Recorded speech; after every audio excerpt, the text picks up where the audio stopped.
दिशा सालियान के मर्डर में या फिर मर्डर से संबंध में एक व्यक्ति का नाम है, वो है Aditya Thackeray.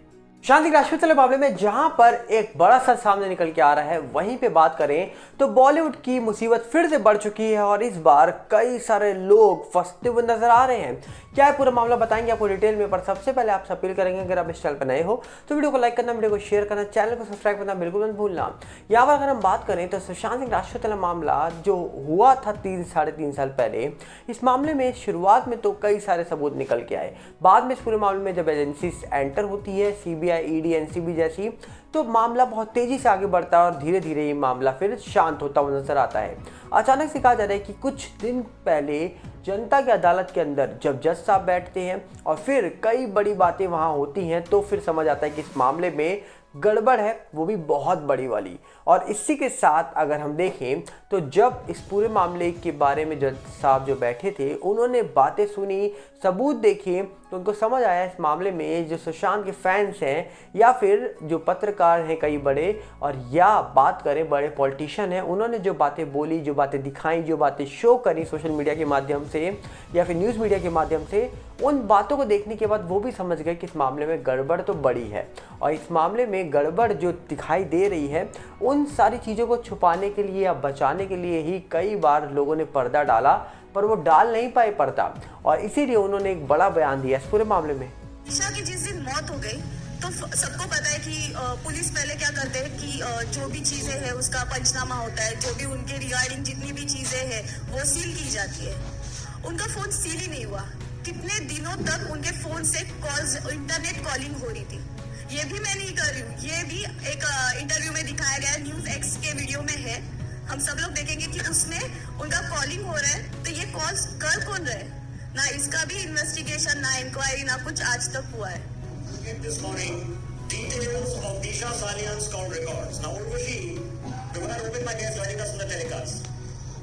These call records are indicating that on the night that Disha Salian died, there were conversations, phone calls that were being made from her own phone that entire night and for several days since. Have we figured out that the police got an indication, number one, who was it that was using Disha Salian's phone? And number two, why was this phone not taken into police custody?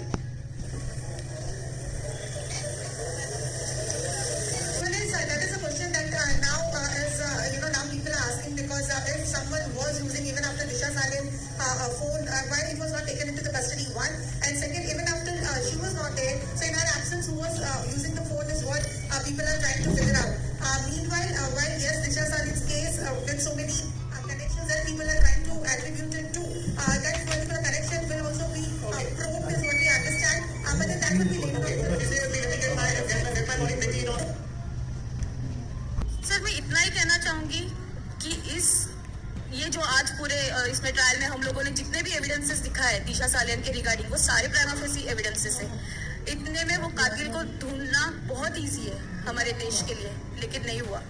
अगर ऐसे ही होता रहा तो इस देश के हर एक व्यक्ति का न्याय व्यवस्था से विश्वास उड़ जाएगा और ऐसे कातिल हर जगह पे सरेआम घूमते रहेंगे। इस बयान को सुनने के बाद आपको अब समझ आ रहा होगा कि आखिरकार जज साहब कितने बड़े बयान के बाद, इतनी बड़ी बातें बोलने के बाद ये सब जो चीज़ें निकल के आ रही हैं, ये क्यों महत्वपूर्ण हो जाती हैं, क्यों इस पूरे मामले में इतने बड़े सवाल उठ जाते हैं। और इस पूरे मामले में इतनी सारी चीज़ें निकल के आने के बाद जब सुनवाई का दिन आता है तो डेट नहीं मिलती है हियरिंग के लिए। अब अनुमान लगाया जा रहा है कि 3 अक्टूबर को डेट मिलनी थी पर नहीं मिल पाई। अब जल्द एक नई डेट मिलेगी और इस मामले की हियरिंग दोबारा शुरू होती हुई नजर आएगी बॉम्बे हाई कोर्ट के अंदर। पर वहीं पर अगर हम बात करें दूसरी तरफ, तो कहा यह जा रहा है कि दूसरी तरफ बॉलीवुड की मुसीबत बढ़ चुकी है। ईडी का समन आ चुका है रणबीर कपूर को, और रणबीर कपूर के साथ साथ करीब 15 लोगों को भी जल्द समन कर सकती है ईडी, जिसमें कई बड़े नाम शामिल हैं। और लिस्ट आपके सामने पेश कर देते हैं, उसमें कौन कौन है। अब इनके ऊपर आरोप क्या है, कहा जा रहा है कि एक ऑनलाइन ऐप है, महादेव बैटिंग ऐप बताया जा रहा है, जिस ऐप ने करीब कहा जा रहा है कि 5000 करोड़ का घोटाला कर लिया है। अब घोटाला कैसे किया है, इन ऐप्स को प्रमोट किया गया था कुछ सेलिब्रिटी के द्वारा, और इन ऐप्स ने करीब 5000 करोड़ का लोगों का पैसा खाकर ऐश कर रही थी ये ऐप। अब ईडी ने जब जांच करी, छापेमारी करी, तो पता ये लगता है कि इस कंपनी के को ओनर जो बताए जा रहे हैं, जिनका नाम सौरभ था, हाल ही में उनकी शादी हुई थी और शादी दुबई में हुई थी। करोड़ों की शादी हुई थी, बड़े बड़े सेलिब्रिटी वहाँ पहुँचे थे और जिनके लिए 5 स्टार होटल एक वहाँ बुक किया गया था, जिसका खर्चा ही 42 करोड़ था, मतलब 42 करोड़ था। और बताया जा रहा है कि हवाला के द्वारा करीब 110 करोड़ रुपए की ट्रांसफ़र हुए थे और उसी हवाला के पैसे के बाद कहा जा रहा है कि जो सेलिब्रिटी को बुलाया गया था उनके अकाउंट में या उनकी इवेंट कंपनी जिसके आज वो जुड़े हुए थे वहाँ पर पैसा ट्रांसफ़र किया जा रहा था।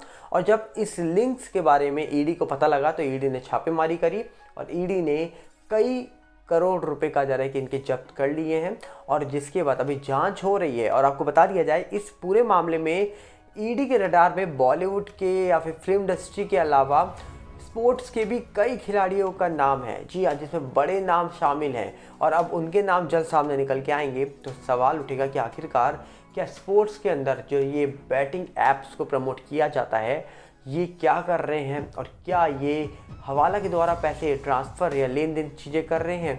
और साथ में ये भी बोला जा रहा है कि करीब 20,000 करोड़ का टर्नओवर है महादेव बैटिंग ऐप्स का, जैसी खबरें निकल के आ रही हैं। तो देखने वाला विषय होगा कि बॉलीवुड के कौन कौन से लोगों का नंबर आएगा। ए लिस्टर्स के भी नाम इसमें शामिल हैं, तो क्या लगता है कौन होंगे वो? कमेंट बॉक्स आपके लिए खुला है, हम चाहेंगे आप बताइए अपनी राय कमेंट्स में। हम मिलेंगे बहुत जल्दी और साथ में आपसे अपील करेंगे अगर आप इस चैनल पर नए हो तो वीडियो को लाइक करना, वीडियो को शेयर करना, चैनल को सब्सक्राइब करना बिल्कुल मत भूलना। और साथ में हमारा नया चैनल सागर भल्ला रिव्यू के साथ जुड़ जाइए, जिसका लिंक आपको डिस्क्रिप्शन में मिल जाएगा। और साथ में हमारा नया फेसबुक चैनल भी आ चुका है, जिसके साथ जुड़िए आप, उसका भी लिंक आपको डिस्क्रिप्शन में मिल जाएगा। मिलते हैं बहुत जल्दी, नमस्कार, जय हिंद।